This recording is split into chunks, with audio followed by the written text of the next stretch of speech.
cast my mind to Calvary, where Jesus bled and died for me. I see his wounds, his hands, his feet, my Savior on that cursed tree.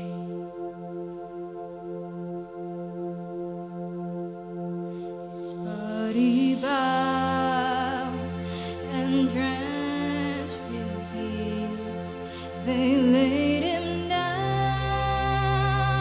in Joseph's tomb, the entrance sealed by every stone.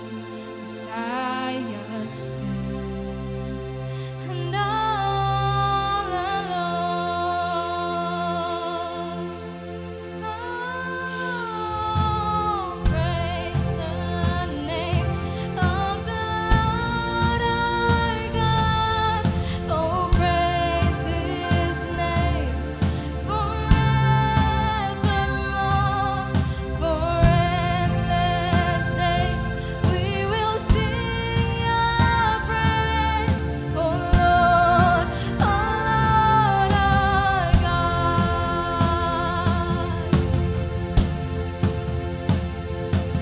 On the third and break of dawn, the Son of ever rose again. Oh, tremble death, where is your sting? The angels roar for Christ the King. Oh, tremble death, where is your sting? The angels roar for Christ the King. Oh, praise the name of the Lord our God. Oh, praise his name forevermore. For endless days we will sing your praise, oh Lord our God. And praise his name of the Lord our God. Oh, praise his name forevermore. For endless days we will sing your praise, oh Lord our God.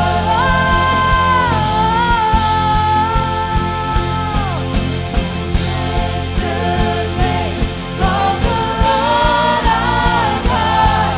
Oh, praise his name forevermore. For endless days we will sing your praise, oh Lord our God. Call his name, oh Lord our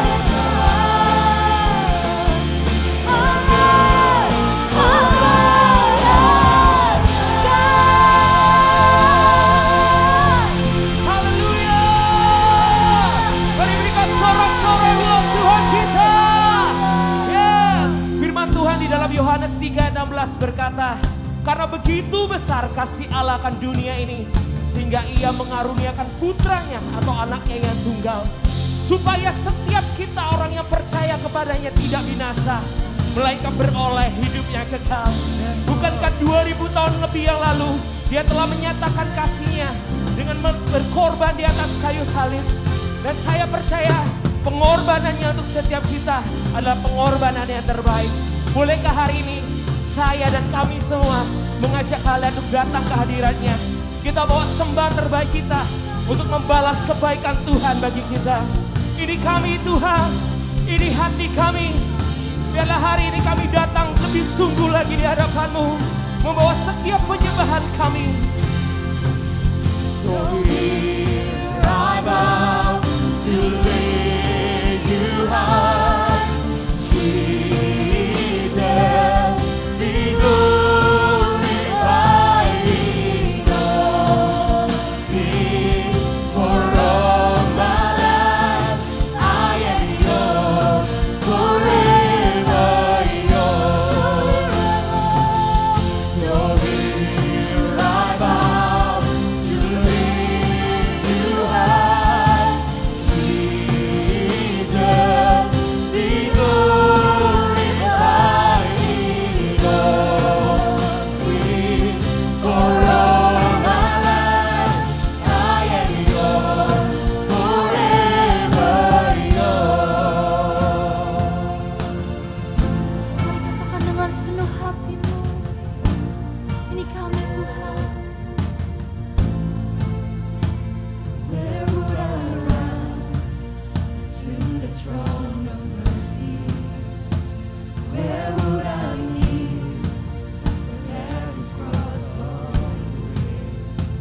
How great a love, how strong the hand that holds us.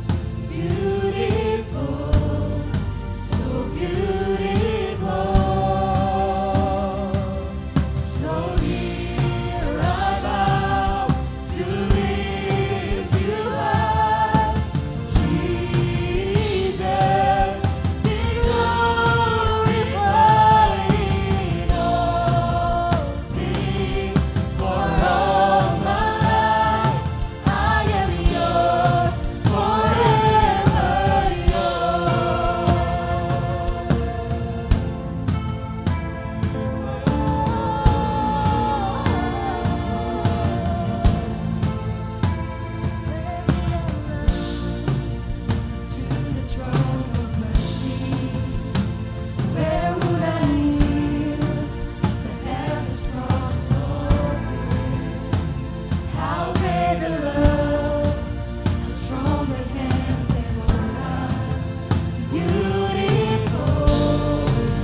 Oh,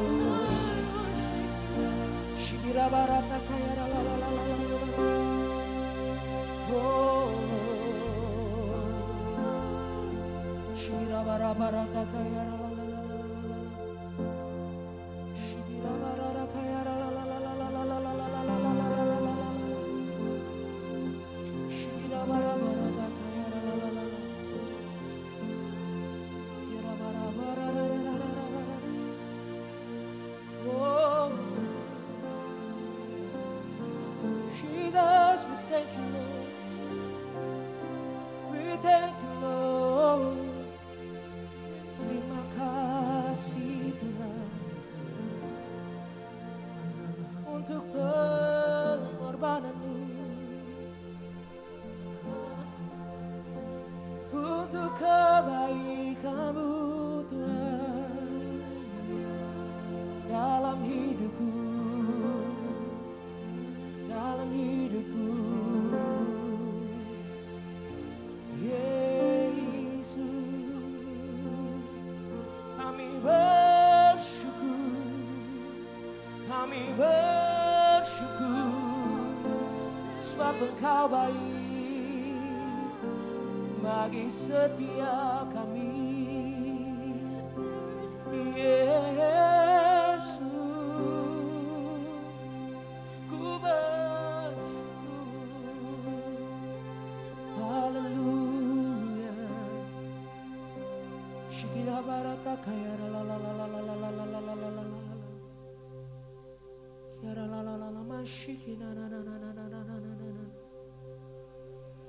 Kami bersyukur Tuhan punya Allah seperti Engkau. Allah yang telah merelakan nyawanya bagi setiap kami. Agar setiap kami hari ini boleh menerima hidup yang kekal. Terima kasih Tuhan. Terima kasih Yesus. Biar hari ini penyembahan kami boleh menyenangkan hati-Mu Tuhan. Oh God, I worship You. Oh God, I worship You. Be glorified and magnified, oh God, I worship You. Mari yang merasakan kebaikannya katakan, oh God, I worship You. Sing, oh God, I worship You. Be glorified and magnified, oh God, I worship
biarlah segala hormat kami naikkan hanya dalam satu nama, yaitu nama Tuhan Yesus Kristus Allah kami.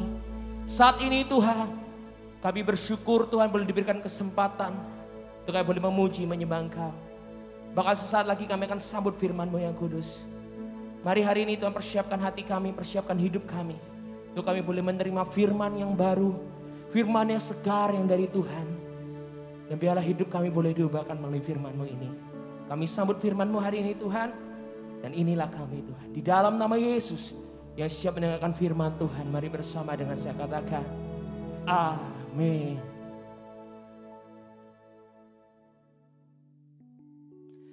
Halo teman-teman di Youth Gereja Mawar Sharon Surabaya. Saya berharap kalian semua berada dalam keadaan yang baik dan yang sehat. Terima kasih yang banyak kepada Pastor Yusuf dan Ibu, Pastor Caleb dan Feby, dan juga untuk seluruh leadership di gereja yang sudah mengizinkan saya untuk membagikan firman Tuhan secara online pada hari Minggu Paskah ini. I hope the next time I serve in GMS itu bukan melalui online seperti ini, tapi kita bisa berjumpa face to face di Surabaya. I really miss worshiping with all of you guys. Well, saya diberikan tema hari ini tentang faith. Faith over fear. Let's pray. Tuhan, buka mata hati kami semua agar kami bisa berjumpa dengan Engkau saat ini juga.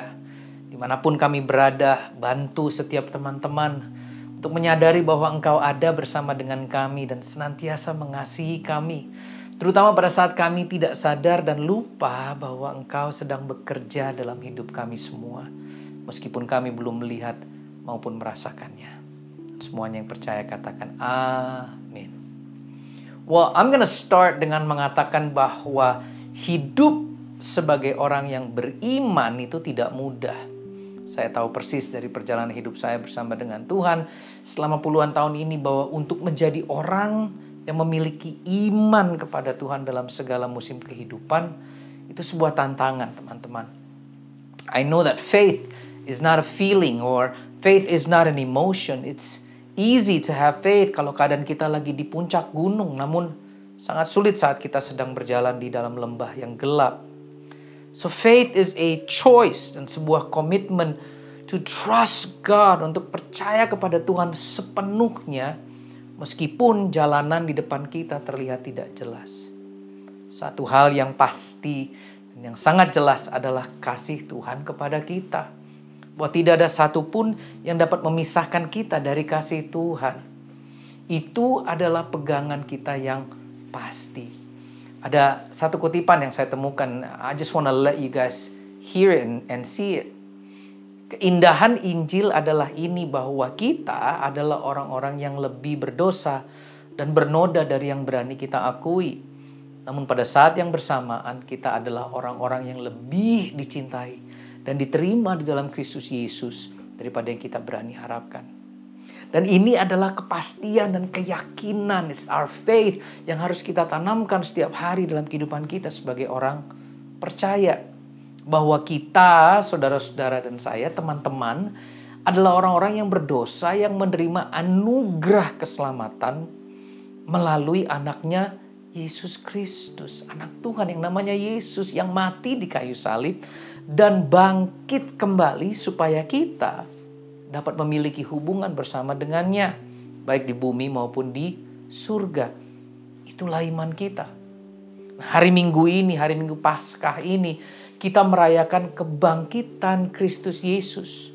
Banyak orang Kristen lebih merayakan Natal, we like Christmas, karena itu hari kelahiran Tuhan Yesus.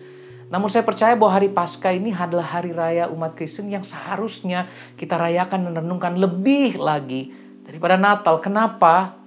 Karena merayakan orang penting yang lahir itu banyak. Namun merayakan dan merenungkan kebangkitan, well, that's only Jesus, hanya Yesus. Itu adalah iman terdasar umat Kristen kita. Iman kita yakin bahwa Yesus lahir 2000 tahun yang lalu dan Dia mati bagi kita di kayu salib, dan tidak berhenti di situ, karena ini yang lebih penting, bahwa Yesus Kristus, Tuhan dan Juru Selamat kita, bangkit kembali, mengalahkan maut dan naik ke surga setelah menebus semua pelanggaran teman-teman dan saya oleh darah dan tubuhnya, agar kita memiliki hidup yang kekal bersama dengan Dia. Jika kita percaya dan menerima Yesus sebagai juru selamat, itulah iman dan pengharapan kita sebagai orang percaya. Namanya juga kita orang percaya kan? Ibrani 11 mengatakan begini tentang iman, bahwa iman adalah dasar dari segala sesuatu yang kita harapkan dan bukti dari segala sesuatu yang tidak kita lihat. Faith brings our hope into reality and the evidence of things not seen, bukti dan kepastian dari yang tidak bisa kita lihat oleh mata jasmani kita. Rasul Paulus mengatakan begini, maksudku kamu diselamatkan oleh anugerah teman-teman. Dan kamu menerima anugerah itu oleh iman. Kamu tidak dapat menyelamatkan dirimu sendiri. Itu adalah pemberian dari Allah. Kamu tidak diselamatkan oleh yang kamu lakukan. Jadi tidak ada seorang pun dari kita yang dapat bangga atas dirinya. We are saved by grace. Bukan oleh perbuatan baik kita, tapi anugerah dari Tuhan. Dan dasar yang membuat kita bisa menerima anugerah tersebut, itu yang disebut iman. Faith is that substance. Kita tidak bisa menyukakan hati Bapa tanpa iman, tanpa bergantung kepadanya. Barang siapa ingin datang kepada Allah, ia harus percaya bahwa Allah itu ada dan bahwa ia memberkati orang yang sungguh-sungguh mencari Dia. Dan pengharapan di sini yang dimaksud adalah pengharapan dalam menikmati persekutuan dengan Tuhan dalam hidup kita di dunia dan juga nanti dalam kekekalan bersama dengan Yesus. Itu yang dimaksud dengan segala sesuatu yang kita harapkan. So, pengharapan di sini bukanlah sebuah sekedar wishful thinking, semoga atau untuk mendapatkan sesuatu dalam hidup kita. Namun pengharapan akan kehadiran Tuhan dan hubungan bersama dengan Dia baik di dunia maupun di surga. So teman-teman mungkin nanya gini, Pastor, jadi boleh nggak sih kita beriman minta kesembuhan? Masa sih nggak boleh kita beriman untuk Tuhan menolong ujian kita atau iman untuk minta pacar?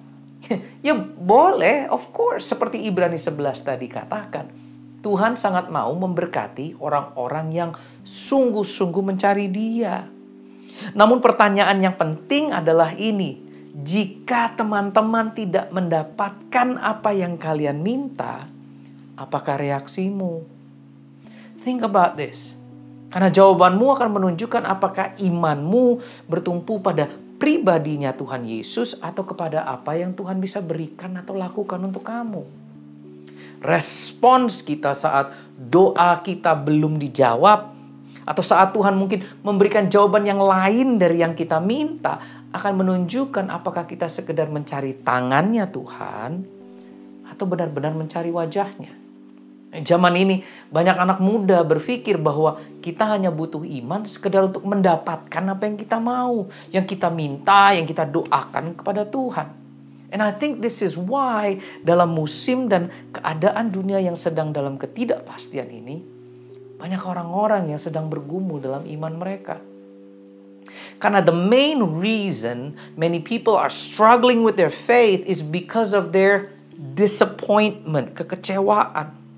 And I've heard so many stories, so many struggles yang terjadi dalam musim ini.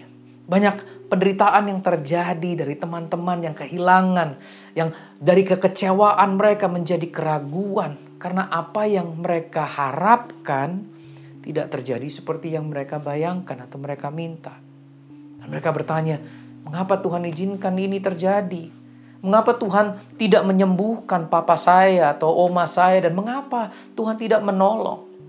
Ini semua pertanyaan yang wajar ya untuk ditanyakan kepada Tuhan. Semua kita pasti pernah punya pertanyaan dan keraguan seperti ini. It is human to doubt. Faith is not the complete absence of doubt. Faith is trusting even in the presence of doubt. Bahwa kecewa dan ragu itu tidak salah, it's natural. But I pray today tidak ada satupun dari teman-teman yang kehilangan imannya kepada Tuhan. Karena kita harus hati-hati dalam berpikir bahwa kita punya a deal, kesepakatan khusus dengan Tuhan. Bahwa kalau kita ikut Tuhan, hidup kita pasti akan baik-baik saja. Kalau kita berdoa, berusaha menjadi orang baik, memberikan persembahan kita dan lain sebagainya, maka kita tidak akan mengalami kesusahan dalam hidup setelah mengikuti Yesus. But I've checked my Bible. Saya udah cek dan tidak pernah ada perjanjian seperti itu. Tidak ada janji Tuhan yang mengatakan bahwa hidup kita akan bebas dari kesusahan ataupun ketakutan jika kita mengikuti Dia. Namun, kesepakatan dan janji yang ada adalah bahwa Tuhan kita akan senantiasa berjalan bersama dengan kita.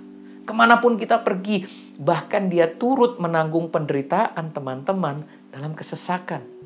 Dan Dia menjanjikan hubungan yang lebih dalam lagi dengan kita dalam kekekalan yang akan datang. That's the promise. Sampai detik ini pun saya tetap harus melatih iman saya.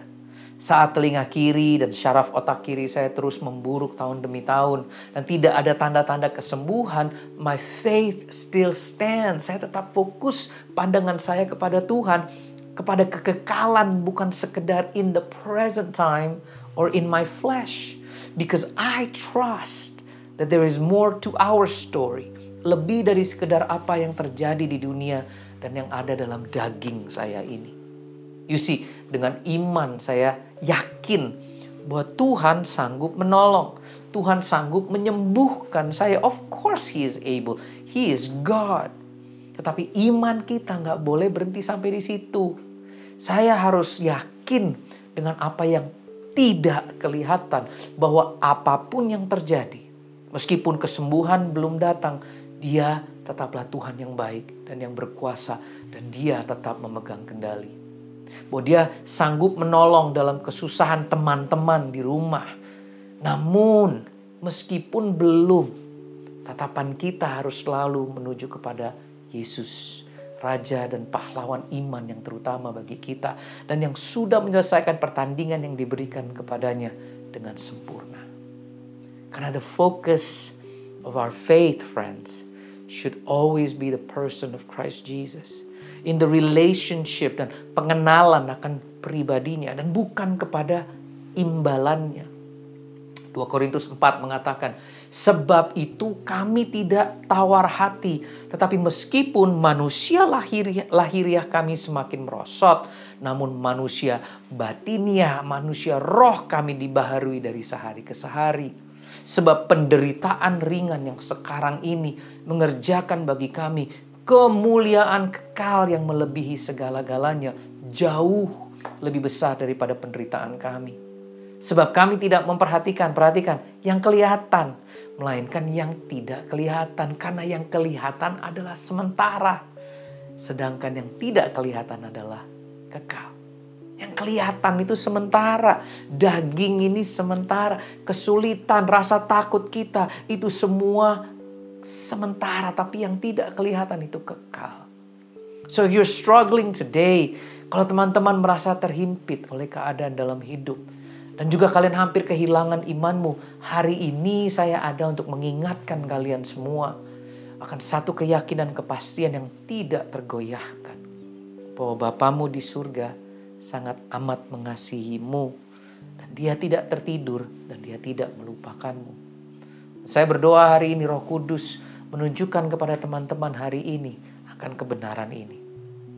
Efesus 1 mengatakan begini, supaya ia di sini Tuhan menjadikan mata hatimu terang agar kamu mengerti pengharapan apakah yang terkandung dalam panggilannya. Betapa kayanya kemuliaan bagian yang ditentukannya bagi orang-orang kudus. Dan betapa hebat kuasanya bagi kita yang percaya sesuai dengan kekuatan kuasanya yang dikerjakannya dalam Kristus. Dengan membangkitkan Dia dari antara orang mati dan menundukkan Dia di sebelah kanannya di surga. Ibrani 11 tadi tentang iman mengatakan dalam terjemahan firman Allah yang hidup, iman ialah kepastian bahwa yang kita harapkan ini sudah menantikan kita. Walaupun, perhatikan, hal itu belum dapat kita lihat sekarang. It's the evidence of things unseen dan yang tidak kelihatan oleh mata jasmani kita. Dalam apa yang saya pelajari tentang iman, saya menemukan bahwa firman Tuhan sering mengaitkan tentang iman dengan cara kita melihat atau cara kita memandang. It's our eyes. 2 Korintus 5 mengatakan begini, karena hidup ini kita jalani hanya oleh karena percaya penuh kepada semua janji Allah. bukan hanya kepada hal-hal yang kelihatan. For we live by faith, not by sight, not by what we see with our eyes. Here's the reality yang sering kali menghambat, menggoncangkan, dan bahkan menghancurkan iman teman-teman dan orang-orang percaya, dan yang membuat manusia takut adalah dari apa yang dilihat oleh mata jasmani kita, our natural eyes. Think about it. Berapa banyak dari teman-teman yang khawatir, takut, kecewa, atau bahkan marah kepada Tuhan karena mata jasmani kita hanya bisa melihat apa yang sedang terjadi di sekeliling kita. Zaman ini we live by what we see and not by our faith. Namun firman Tuhan tadi dengan jelas mengatakan, hidup ini kita jalani oleh karena percaya penuh kepada semua janji Tuhan. Dan bukan hanya kepada hal-hal yang kelihatan. God is working. We just cannot see it. So here's the lesson on faith, friends. Berhentilah mengandalkan apa yang kelihatan oleh mata jasmani kita dan mulailah melihat dengan penglihatan iman dengan mata rohani kita. Train to see our world through our spiritual eyes. Latihlah untuk melihat dunia kita dengan penglihatan rohani. Tuhan, terangilah mata rohani kami, mata iman kami hari ini. Here's the simple truth. Cara kita memandang dunia di sekeliling kita dengan mata rohani kita akan sangat menentukan perjalanan iman teman-teman. Dalam musim yang penuh dengan ketidakpastian ini, saat kita memandang kepada semua masalah, kesulitan, dan segala apapun yang terjadi hanya dengan mata jasmani kita, pasti rasa takut dan khawatir kita akan bertumbuh. Namun jika kita memandang dunia kita dengan perspektif dari mata rohani, mata hati kita, pasti iman kita yang akan bertumbuh. Tantangan utama kita hari-hari ini adalah kita tidak dapat melihat realita kita yang sebenarnya. Mata jasmani kita, our natural eyes, berfungsi dengan baik. Namun mata rohani kita tidak berfungsi dengan baik karena kita lalai melatihnya. Kita semua bisa melatih mata rohani kita agar bisa melihat kehadiran Tuhan dalam dunia yang kita hidupi. Alkitab berkata bahwa kita harus berjalan dengan iman dan bukan dengan apa yang kita lihat. Namun kebanyakan dari kita terbalik. Kita berjalan dengan apa yang kelihatan dan bukan dengan iman. Ketika kita khawatir akan sesuatu, kita memberikan tekanan kepada mental dan tubuh jasmani kita. We are walking by sight. Namun jika kita berjalan dengan iman yang benar kepada Tuhan, kita mengizinkan Tuhan menangani situasi tersebut and the pressure disappear. Masalahnya adalah ketika kita gagal untuk melihat situasi kita dari matanya Tuhan, fokus kita akan selalu tertuju pada masalahnya dan bukan solusinya. Paulus berdoa tadi, Tuhan berikan kepada kita semua roh hikmat dan pewahyuan untuk mengenal Tuhan dengan benar. Dan supaya Tuhan menjadikan mata hati kita terang, agar kita mengerti pengharapan apa yang terkandung dalam panggilannya. So here's the question today, friends. And be honest when you answer it. Bagaimana pandanganmu terhadap semua yang sedang terjadi dalam hidupmu? Apakah engkau melihat sekedar dengan mata jasmani? Atau engkau bisa mengubah perspektifmu dan melihat Tuhan dalam segala situasi? Walk by faith and not by sight. Bukan berarti kita menjadi orang-orang yang super agamawi dan ngeroh dengan kaki yang tidak menginjak bumi atau bahkan live in denial akan dunia. Namun kita menjadi orang-orang yang penuh dengan iman pengharapan yang berkata seperti Daud, siapa yang kumiliki di surga kecuali engkau? Selain engkau tidak ada yang kuinginkan di bumi. Sekalipun jiwa ragaku menjadi lemah, the natural eyes, engkaulah kekuatanku ya Allah, mata rohani. Engkaulah segala yang kumiliki untuk selama-lamanya. Ada sebuah cerita dalam 2 Raja-Raja pasal 6 tentang seorang nabi bernama Elisa. Pada waktu itu bangsa Israel sedang berperang dengan negara Aram yang sekarang bernama Syria. Dan setiap kali raja negeri Syria ingin menyerang bangsa Israel di sebuah daerah, Nabi Elisa melalui penglihatannya dari Tuhan selalu memperingati raja Israel untuk tidak melewati tempat tersebut. Dan Nabi Elisa memperingati raja Israel berkali-kali. Karena rencananya menyerang bangsa Israel selalu gagal, maka Raja negeri Syria sangat marah kepada Nabi Elisa dan memerintahkan tentaranya untuk menangkap dia. One day, Raja negeri Syria diberikan kabar bahwa Nabi Elisa sedang berada di kota Dotan namanya bersama dengan pelayannya, bujangnya. Dan ini yang terjadi di 2 Raja-Raja. Lalu Raja Syria mengirim ke sana suatu pasukan yang besar disertai kuda dan kereta perang. Pada waktu malam mereka tiba di kota itu lalu mengepungnya. Perhatikan, besoknya pagi-pagi sekali ketika pelayan Elisa bangun dan keluar, ia melihat mata jasmani tentara Syria mengepung kota itu lengkap dengan kuda dan kereta perang mereka. Jadi ia kembali kepada Elisa dan berkata, "Celaka kita Tuan, apa yang harus kita lakukan?" See, it's sebuah respon yang normal dan manusiawi. Saat mata jasmani kita takut melihat sekeliling kita mengepung untuk mencelakakan kita, wajar kalau respon kita ya penuh dengan ketakutan dan khawatir seperti pelayan Nabi Elisa. Maybe some of you friends, you're thinking this way today, I'm dead, I don't know what to do anymore with my situation. Namun saat Nabi Elisa yang melihat, dia bisa melihat dengan mata rohaninya. Dia berkata begini, dan saya berdoa kata-kata ini pun bisa berbicara kepada teman-teman semua hari ini. Dia berkata, "Tidak usah takut," jawab Elisa. Yang ada di pihak kita lebih banyak daripada di pihak mereka. Jangan takut, yang mengelilingimu saat ini itu jauh lebih banyak dan berkuasa daripada yang di pihak mereka yang ingin mencelakaimu. Jangan takut. Lalu Elisa berdoa, "Tuhan, semoga Engkau membuka mata pelayanku supaya ia bisa melihat." Dan Tuhan mengabulkan doa Elisa sehingga ketika pelayannya itu menengok, dilihatnya gunung itu penuh dengan kuda dan kereta berapi mengelilingi Elisa. It's an amazing story, kayak di film-film, kayak di Avengers. But this is real, guys. Seharusnya inilah cara kita memandang dunia kita. To see beyond our troubles, beyond our situation, beyond our pain and our fears and suffering. Seperti Nabi Elisa berdoa agar Tuhan membuka mata kita, agar kita bisa melihat dengan pandangan iman. Help us to look beyond the present to things hoped for. Dan bisa melihat melampaui yang kelihatan kepada hal-hal yang tidak kelihatan. Ada ayat firman Tuhan dalam kitab Lukas yang mengajarkan begini. Tidak ada orang yang menyalakan lampu lalu menyembunyikannya atau menutupnya dengan tempayan. Tetapi lampu selalu ditaruh di tempat yang tinggi untuk menerangi semua orang yang masuk ke dalam rumah itu. Matamu adalah seperti jendela yang melaluinya terang masuk ke dalam rumah, yaitu tubuhmu. Kalau matamu berfungsi dengan baik, maka setiap bagian hidupmu pun akan diteranginya.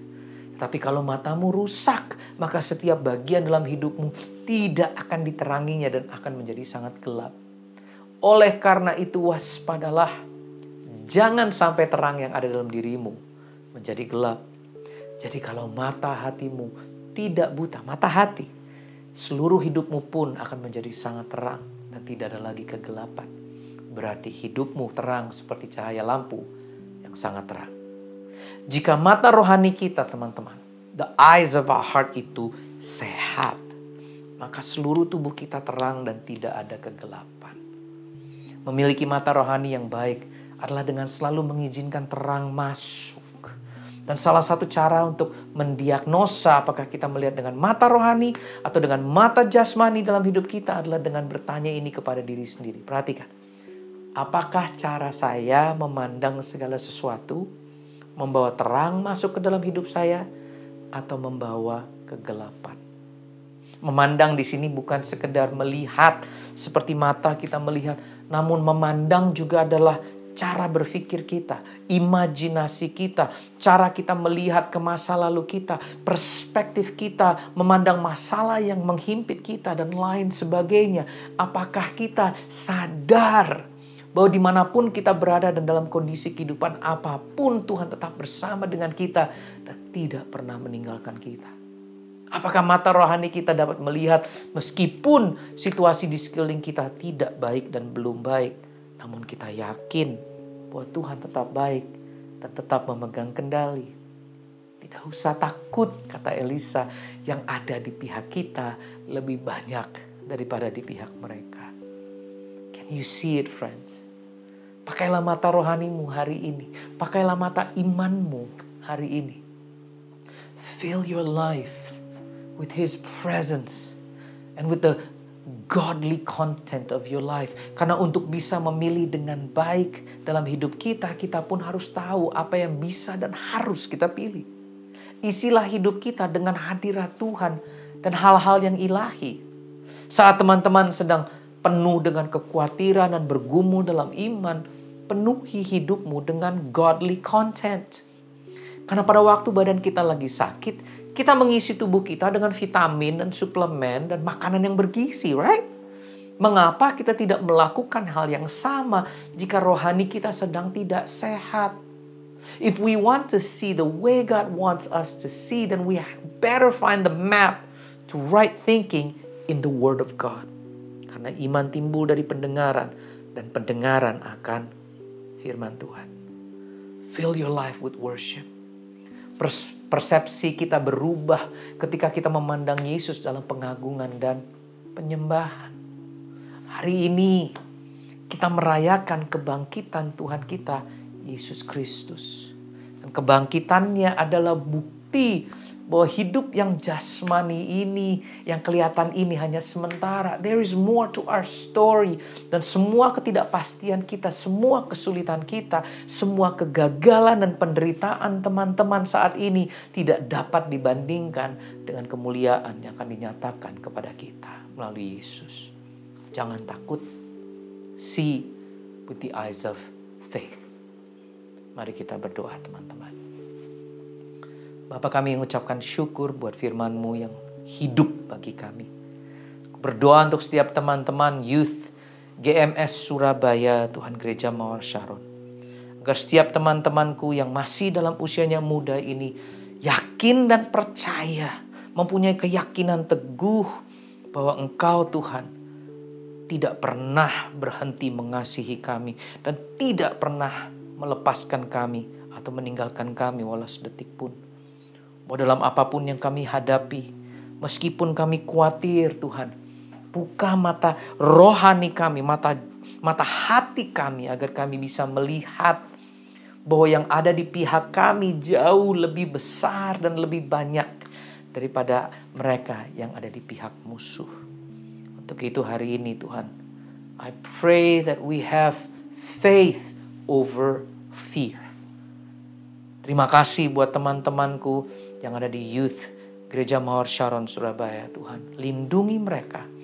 Pakai dan tutup bungkus mereka hanya untuk kemuliaan-Mu saja. Kami naikkan segala puji syukur doa kami hanya ke dalam nama Yesus Kristus. Terima kasih ya Tuhan. Dan semua teman-teman yang percaya katakan, amin. Selamat merayakan hari Minggu Paskah teman-teman. God bless you and hope to see you soon.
dalam hidup kita. Amin.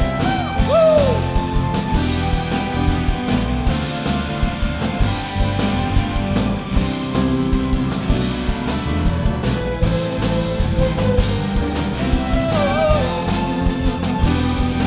Mari yang perjanjian telah bangkit bersama, katakan, gerakkanlah kekuatanmu ya Allah, tunjukkanlah kuasamu ya Tuhan, serahkan musuhmu, selamatkanlah umatmu, Allah dahsyat di tempat kudusnya.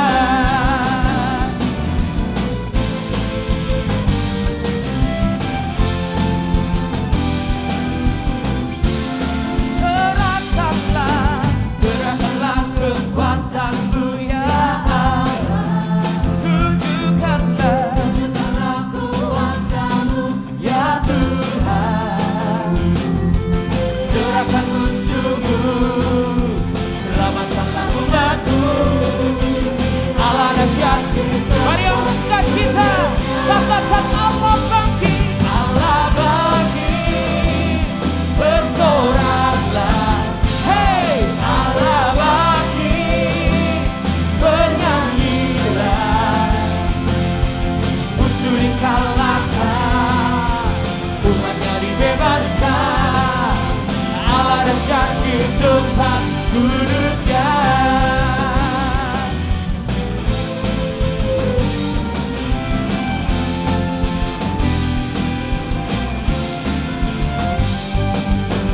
Gerakkanlah kekuatanmu ya Allah, tunjukkanlah kuasamu ya Tuhan, serahkan musuhmu, selamatkan,